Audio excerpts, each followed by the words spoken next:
Hey everyone, it's Mike Andes. Today we're going to be hearing the last coaching call, the entire consulting call with Carter. And Carter has been on the Business Bootcamp for almost a month now, and we're going to look back at the progress he's made over the past month. He's grown his business quite considerably, and over the past couple years has grown from basically nothing to now he's going to do almost $40,000 in monthly revenue. And here's the kicker: he actually wants to join Augusta Nation as one of our franchisees. So we're going to talk about if he should do that, why he might not want to do that, and the timing behind that, because he needs to save cash. He needs to sell off some of this equipment that he's not using. It's a great episode if you're trying to grow your business and get past that part where you're in the field working and start actually managing the business. So this is the full consulting call. If you want to watch the episode from Business Bootcamp, in the description there's a link. Check that out.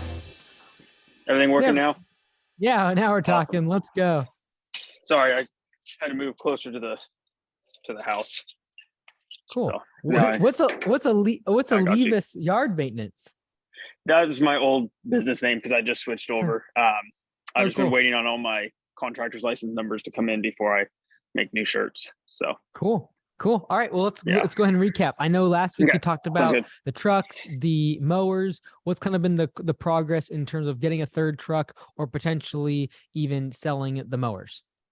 So I think I'm going to keep the Tacoma for right now because I already have it. It's a decent work truck. I love that truck, so I would rather get to keep it, and then maybe eventually when I need to get another one, I can just keep it as my personal for four-wheeling and stuff. So going to keep that, I believe. Then for the mower, I was going to talk to you about that.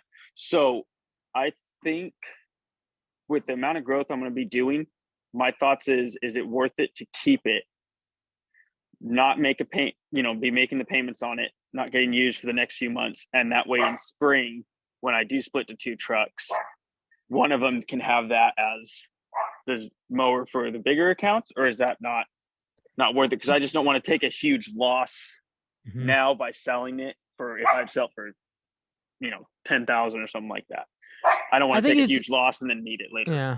I think it just depends on what you can sell it for, honestly. Like if we're going to take $1,000 loss versus a $5,000 loss. Yeah. Because my concern is the fact that you haven't been using it all tells me that like it's probably not super necessary. And then what happens is you're going to use it for a few years. And as you grow, it's going to actually become a pain in the butt because it's not going to be standard with all your other equipment setups. And so if you can just standardize from day one and get rid of a piece of equipment that you're only going to use on, say, 20% of your lawns, like it sounds like you're not even using it, which tells me like it's probably like 20 to 30% of your lawns or less that you'd be using it on.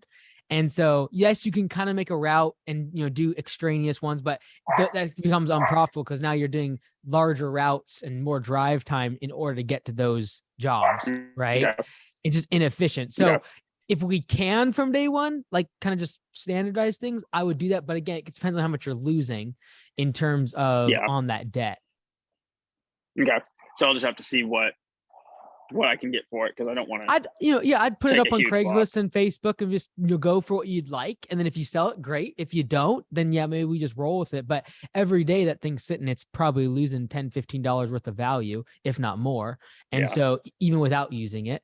And so let's try to see what we can get for it now. It's not the best time to be selling, but even if up until next February, you have it for sale.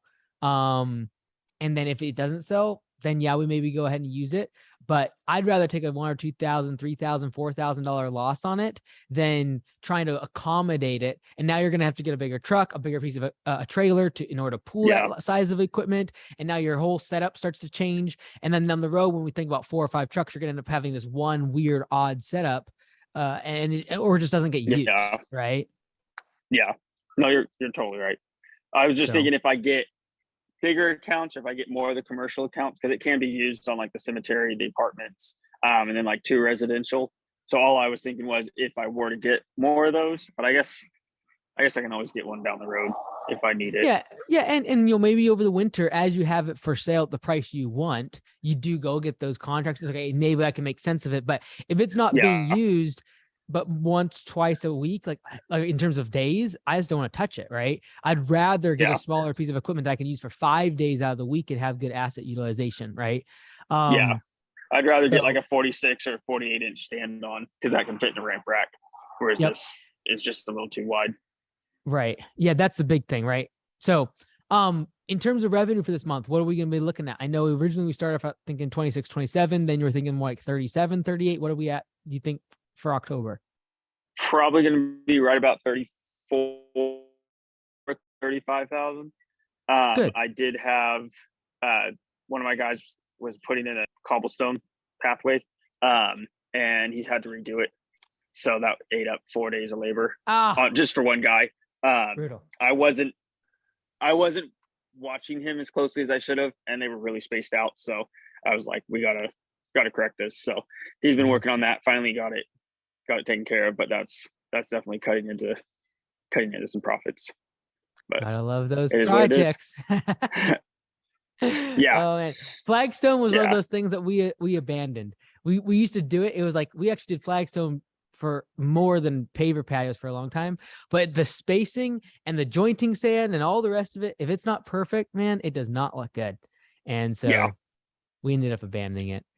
But- Yeah, I wouldn't have taken it if it wasn't for like starting the cobblestone, and then it just kind of worked its way from a simple little job to Gotcha. a huge project. And yeah, but Cool. oh well.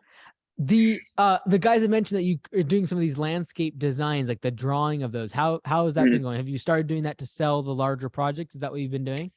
Yeah, so I've got one design sent off, and then a few like just sketches for people to kind of to pick from, and then I'll fully design it.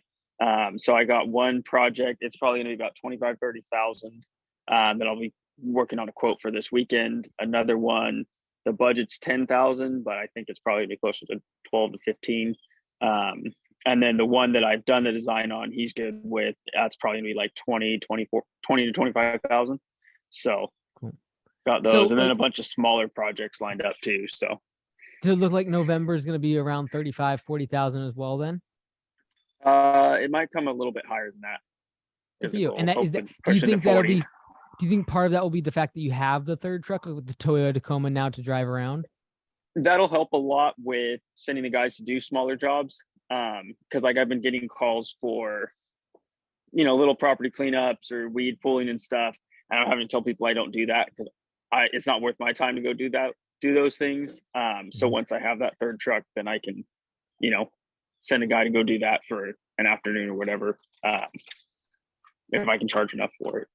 Yeah, like with just the two trucks, you're at capacity at say 34, Yeah. 36,000, right? Maybe you can get 38 out of it. But I think you can get up to, more around that 48 to 50, even just by having a Tacoma for the smaller projects. Just sometimes you just need something to transport people. Like honestly, you just need something to get them there, right? So Yeah. that's good. Good for you, man. All right. So going into winter and going in next spring and things, what's sort of the main objectives you're trying to tackle now? I know like over the past 30 days, we've really looked at mostly like, raising prices, really making the maintenance side of things profitable, and really trying to focus on how do we make this profitable enough so that you're not so stressed on the finances side of thing. But like, what are you where's your headspace now that you're doing probably twice as much revenue as you were just 5-6 months ago in terms of monthly Totally. revenue? Where's your mindset as you kind of look into next spring? So right now, the goal over the next 2 months to get as much debt paid off as I can. I have 20,000 I want to try and get paid off. Just business debt. I took a loan from my grandpa, and then I have my dump trailer I want paid off, and then obviously the Tacoma I owe a little bit on. So I want to get all those things paid off.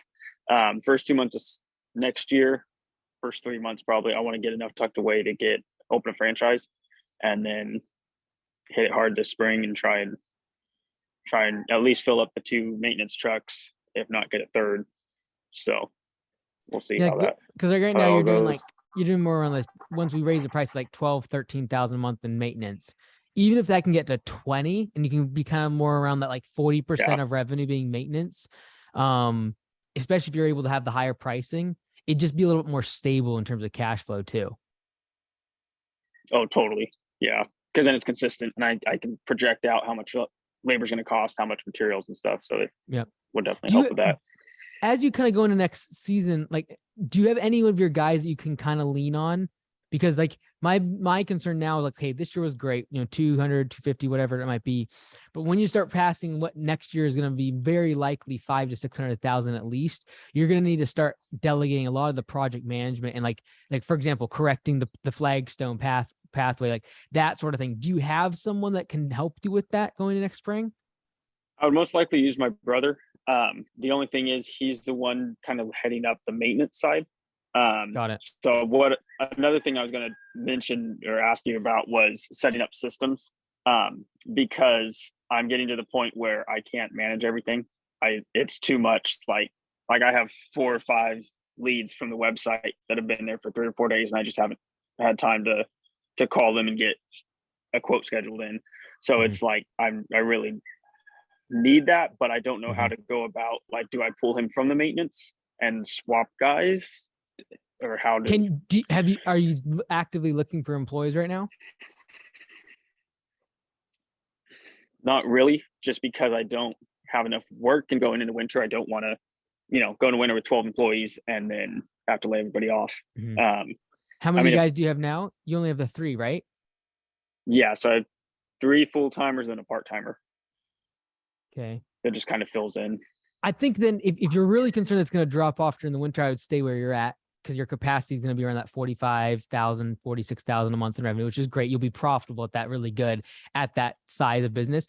And my bigger concern is anything beyond that, though, you start needing help, right? Yeah. So like if whether the franchise is next spring or the year after, they would help with the admin side, like getting the lead process, doing the sales over the phone, with the mowing side of things, at least taking all that stuff off your plate. But regardless, you're going to need help with the project management side, because you're doing these larger projects. Totally. And if your brother can do that, that's a higher level skill than mowing. So if you're able to hire somebody to take his spot, or even say hire 2 people next spring as you ramp up the maintenance side, and then pull him out and be like, hey, I need you for project management. I trust you. I'm going to be able to pay you more. And I need you to like take this stuff off my plate. So once I sell the job, you take over. Right. And that would be the delineation that I would use for him is like, I sell the job. I get everything on the materials, all the rest of it. I hand this off to you and it's your job, and I never show up again. Right. And whether you need to give him profit sharing or give him a raise or whatever is needed, because that is going to be the limiting factor now as you pass 40,000 a month in revenue, is simply the fact that you're just going to max out your time. And that's why so many people like can't get above 500 grand in annual revenue, because they max around $40,000 a month, and they run out of steam. You can't be everywhere. Right. And you can't answer every phone call. Yeah. And like you said, you're 100%. Falling back on leads. So either you need admin help or you need project management help. Right. So would you say admin help would be easier to get, though? Because like I know someone who's looking for work who I could hire for part-time admin work. That might be helpful. So do you think that would be a better option to? Yeah, it just depends how fast you want to scale, right? I think that the big thing I'm balancing out is the fact that we don't have a ton of cash, but also you have enough cash to scale, right? Like you have more cash than I thought originally. Like when you told me last week, like I was like, man, like 50, 60 grand, like that's some cash to be had. The thing is, because when you've grown as much as you have in the past, even the last 2 months, right? I know that if you had someone helping you even part-time on admin, and you had your brother to help you with your project management, you have 2 different constraints in your business. One is assets, trucks and equipment, right? And that's why I said, like, you kind of have this capacity limit with the Tacoma around 45,000 a month in revenue. The other capacity is just human resources. And right now you're just tapped out around that 40,000 per month, because you only. As soon as you add admin help part-time and then a project manager to help you on the project side, you literally go from 45 to probably about 80 to 90,000 a month in revenue, just by having that help, right? So if you join the franchise, they could handle the admin side. Regardless if you don't, though, and if you have somebody, I would definitely hire them next spring. And the reason I say that is because you have enough cash. I'm confident in your ability to raise the prices like we talked about and have the margin to where you can afford this. But if like your ultimate, like the determining factor of whether or not you get to 60,000 next year or you get to 80,000 next year is simply going to be whether or not you have help on the admin side and the project management side. And so if you have someone that's like, hey, I'm willing to work 3 days a week or 4 hours a day, I would definitely be like, hey, February, I need you. I know I'm raising prices to be able to accommodate the extra cost. And then I'd be talking to your brother like, hey, there's higher value tasks I need you to do. You're going to need to train somebody. He He wants already to. wants to get out of mowing. Yeah. Perfect. Yeah, I would 100% be pulling him into that because it's a higher Okay. level, higher value to the business, and he can train someone else to do mowing, still spot check them, know everything about all the contracts, all the jobs, all the rest of it. But if you do those two things, help on admin, help on project management, and then you've now get the truck to get the asset side, those are your constraints to growth. Those are the two constraints, right? So having the cash that you do have, I think you can do that and pull that off. Honestly, it's going to be a little bit of a stressful spring just from a cash flow perspective. But once you get above that, the growth, you can literally double the business, no problem next year in terms of monthly revenue. Like I see 80,000 a month in revenue next year being possible if you can, remove those two constraints. Okay. Okay. Yeah. And I've already been thinking of removing some of the more difficult customers, the ones that have, a billion in shrubs that need to be trimmed and different types of plants. And it's like, I got to either answer a phone call. Yes, it's this time to trim it. No, it's not. Wait, trim it this way. Just getting rid of those because there's maybe 3 or 4. And that would simplify the mowing so much because then it's just basic. Yeah, like I'm not concerned. Stuff, so I'm not concerned about your growth because like you just got a good website that's just getting started. And if it's already getting leads, like I'm telling you, growth. I think it's already on the 3rd page. Yeah, it's not going to be the So- problem. The problem is going to be the constraints inside the business, Yeah. which is trucks and equipment, and then also the human resources side. And Okay. so, if you're days behind, that just tells me like, and at your age, man, like it's just time to go. Like you can literally get 3 years worth of progress in 6 months because you just realize the constraints, fix the constraint, right? When you're trying to grow a business fast, it's like, where is the one bottleneck? Fix it. All right, next bottleneck, right? And the two constraints are going to be the trucks and the equipment, which we're trying to figure out with the whole like pay down debt, be able to get another truck or two. And then the other side of is the human resource side, which is going to be your brother. And it sounds like someone part-time admin. Those two things, once alleviated, easily 80,000 a month in revenue next year. Okay. All right. Sounds good. Yeah, I'll definitely, I know I need to work on systems though. That's a big thing. So I mean, that's something that the franchise helps with a lot too. So is it worth it to try setting up my own now or wait until I get the franchise and that way I'm not having to change stuff?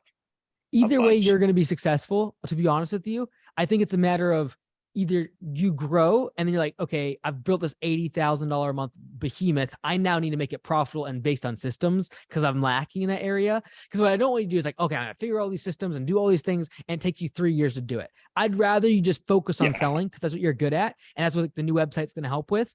Focus on that. And then we can correct it with the franchise, right? We can kind of bring some law and order to it. I'd rather you go get the growth because they're to be had right now. You're literally not getting back to leads. Right. So let's focus on the growth because the franchise will get you back in the system. It's a little bit painful. It'll be like, hey, like, you got to correct this. And like, this can't happen anymore. You got to cut this out. But then they'll become profitable. And that's probably the stage where someone like your brother becomes the GM of that location. And then you start a second one or do something different. Right. Okay. Okay. Yeah, I'll definitely look into and see. I might end up pooling him from maintenance or having the one guy run with him from maintenance for all of November. And that way he's caught up on it. And then just starting December 1st, my brother Riley will no longer do maintenance. And you'll feel the immediate pressure relieved on your schedule because now you'll feel that right away. And that will alleviate the time draw that currently is on project management. So you can take those 3 or 4 leads that are sitting in your inbox right now and actually deliver on them. That's when you start to grow. When now like your time is spent on selling. Because now what's tough for you is you've been so much in production mode for the past 2 years, switching to now my time is better spent working on the business and getting sales. Just getting more sales is the number one thing you should be focused on. But then it also comes to, I need to get skilled employees because the guys I have right now are more entry level. Like I'm teaching them everything about landscaping. So I do need to find a guy or two that has experience because like I couldn't just take my brother to a job and give him plans and come back and the irrigation's done right because he's never done it. So like, I know that that's something, is that something I should start looking for now? Well, and that way I have a guide. You got to ask yourself, do you even want to address that constraint? Right. So you don't have to find skilled laborers if you start paring back what services you offer. right? So this is That's what you're true. going to run into as you scale up. You either find more and more skilled people, or you create the systems and simplify things to where there's only certain services that you do offer. So ask yourself, if I was you, because you said your brother was wanting to move into the project management side, I would make a list of all your services and be like, which ones can he not do, and start nixing those. Okay. Because That'd you be don't need everything, them. though. You're getting. Is it really everything? It'd probably be most of the projects Got it. side. And- I mean, simple stuff, throwing bark down a rock, drip systems, he knows, but he couldn't put a sprinkler system in. And I could always have it set up to where those more difficult things, I just make sure I'm there to train him and then get him caught up and slowly, Well, then maybe you just slowly ask get yourself which myself ones out are of it. going to take the longest for him to learn. But what can't he learn Okay. by March of next year? Maybe those are the Okay. ones we nix, right? Because Okay. again, getting more leads and growth is not going to be your problem. It's going to be a constraint of those two things that we talked about. The truck thing we can figure out, but the human resource side, if you're tied to every job, you'll never be able to go focus on selling. Yeah. And that's what you'll need to do to get past 50,000 a month in revenue, is selling. And so Yeah. if you're always jumping between job and job and, oh, this irrigation broke and I don't know how to figure this out, and then your guys are inefficient, they're going 4 days over, like all this stuff happening, you'll just be like spinning your wheels like crazy. And this happens all the time in projects. And it's going to be harder and harder to find Yeah. the skilled labor. It's going to be the people who either standardize what you do or just simplify and cut it out completely, because then you Yeah. can scale up and you can focus on selling. Okay. All right. A lot to think about. Maybe I'll book a 45-minute call with you right before springtime. Now we can kind of go over everything, share my progress, and then we can figure out what, or maybe at the beginning of spring, like Yeah. a couple weeks in, and that way you can help me with the issues I'm We'll starting to probably have. do a recap. We'll probably do a recap too, kind of see where you're at and what Okay. you've kind of done. So I look forward to Okay. it, man. You're doing good. It's been Awesome. great. You executed Yeah, well. I And really I think you're appreciate gonna do it. really well. Like in the franchise model, what I was really looking for at too is like how well you executed this past month to see if you'd be good inside the system. And I think you'd do great. I think your growth, you're gonna crush that. And then it's just a matter of like there are systems that you would need in place, and that will seem somewhat confining, but it'll be like that's what's required for you to be able to hand off daily operations, Oh, for you totally. to get out of the business, things like that. But you'll do really good. Like just your whole you have a very level mindset as an entrepreneur. I think that'll serve you really well. Awesome. I appreciate it.